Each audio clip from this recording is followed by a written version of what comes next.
Assalamualaikum warahmatullahi wabarakatuh. Selamat datang di channel ini. Kali ini saya akan menjelaskan mengenai materi penurunan tekanan uap dalam sistem koligatif larutan. Nah, sebelum kita mempelajari lebih lanjut mengenai materi penurunan tekanan uap, mari perhatikan animasi berikut ini. Pernahkah kalian memanaskan air? Lantas, apa yang akan terjadi jika kalian memanaskan air dalam wadah tertutup? Tentunya, air ini akan menguap dan ruang dalam wadah ini akan jenuh dengan uap air. Pada proses yang tetap berlangsung, ternyata pada saat yang sama juga terjadi proses pengembunan, di mana laju penguapan sama dengan laju pengembunan. Pada keadaan inilah terjadi keadaan kesetimbangan dinamis antara zat cair dan uap jenuhnya yang dapat dituliskan dalam persamaan seperti ini. Kemudian, adanya uap dapat menyebabkan suatu tekanan yang dapat menekan tutup wadah ini sehingga tutup wadah dapat bergerak. Makanya kalau misal kalian memanaskan air dalam panci yang tertutup, itu kan biasanya saat air itu mendidih, tutup pancinya kan akan bergerak sendiri. Nah, itu kenapa? Itu karena dalam panci yang tertutup tadi saat pemanasan air itu ada tekanan uap yang menyebabkan tutup pancinya tadi bergerak. Kemudian, apa yang akan terjadi jika pada wadah ini ditambahkan zat terlarut non-volatil? Perlu saya singgung sedikit.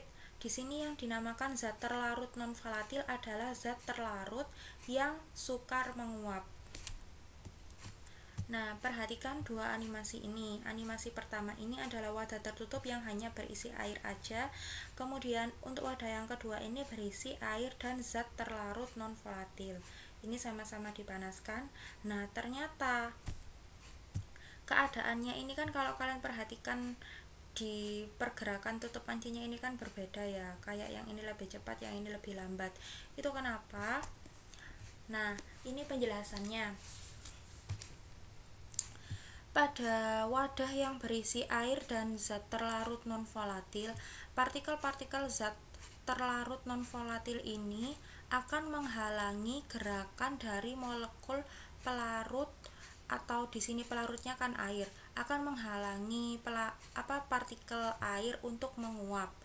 Akibatnya, tekanan uap yang di sini ini lebih kecil daripada tekanan uap yang ada di animasi pertama ini yang dapat dituliskan seperti ini. Tekanan uap di sini P0 adalah tekanan uap pelarut murni.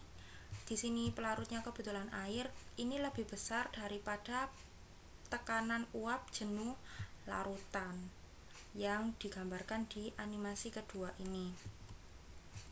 Kemudian untuk perhitungannya sendiri, perhitungan penurunan tekanan uap ini mengacu pada hukum Raoult yang menyatakan bahwa besarnya tekanan uap jenuh larutan sama dengan hasil kali fraksi mol zat pelarut dalam larutan. Secara matematis dapat disimbolkan seperti ini: P sama dengan XP dikali P0, di mana XP ini merupakan fraksi mol pelarut dan P0 ini merupakan tekanan uap pelarut murni. Nah, kemudian oleh karena XP ini sama dengan 1 dikurangi XT, maka rumus ini dapat dijabarkan lagi menjadi seperti ini.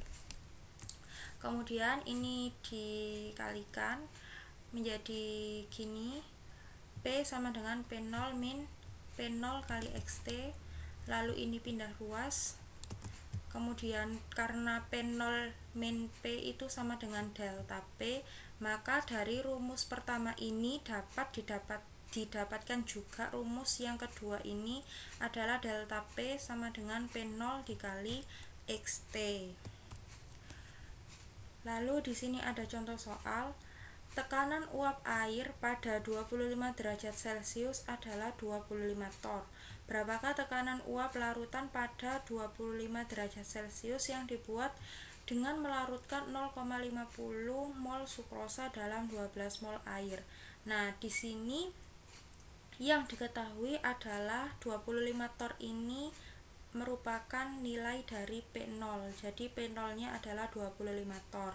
Kemudian ada lagi yang diketahui ini 0,50 mol sukrosa. Sukrosa di sini berarti zat terlarutnya, dan 12 mol air. Air adalah pelarutnya. Sehingga dapat dicari fraksi mol pelarutnya terlebih dahulu, yaitu mol pelarut dibagi mol pelarut ditambah mol terlarut. Di sini mol pelarutnya air 12 dan mol terlarutnya ini sukrosa 0,5, sehingga didapatkan hasil fraksi mol pelarut sama dengan 0,96. Kemudian karena di sini yang ditanyakan adalah berapakah tekanan uap larutan, maka pakai rumus yang ini, P sama dengan XP dikali P0. Nah, XP nya sudah diketahui sama dengan 0,96, lalu ini adalah P0 nya 25 torr, sehingga didapatkan tekanan uap jenuh larutan ini sama dengan 24 torr. Sekian video penjelasan singkat mengenai penurunan tekanan uap. Semoga bisa bermanfaat, dan see you.